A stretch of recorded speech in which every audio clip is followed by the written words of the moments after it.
We're a very mean-minded, very small nation that likes to think it's a very big power.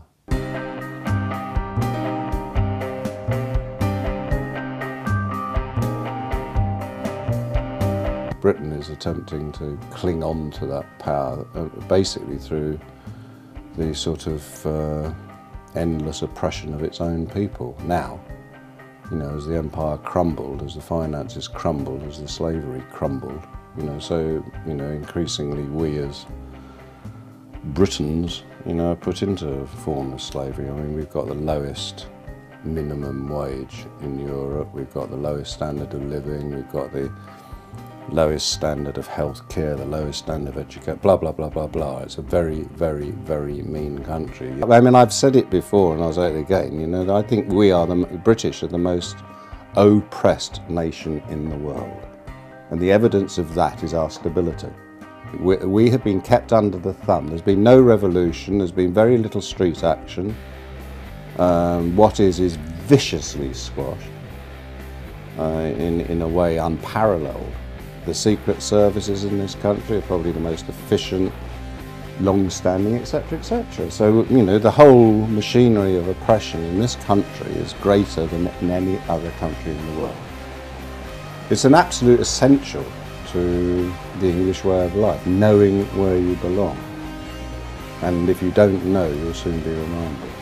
You don't have to have someone go around like the Nazis used to do in concentration camps, whipping people's backs, because people are doing it themselves. They get up in the morning, get the switch and start whipping themselves to do mindless, stupid things for nothing. The entire legal profession, the entire military, the entire literary world is dominated by people from privileged classes, from the upper classes.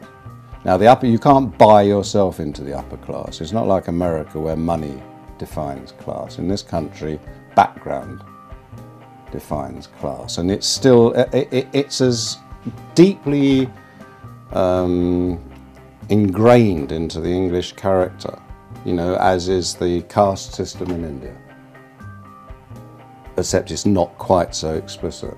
It doesn't need to be, because every one of us as a Brit understands exactly where we belong.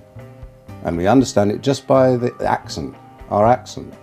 That's enough. You don't need any more than that. If I'm stopped by the police, you know, out on the street, my accent will immediately inform him or her of what essentially I'm going to be thinking, or what my expectations are, or how I'll defend myself. It's absolutely written into our whole sort of social conditioning.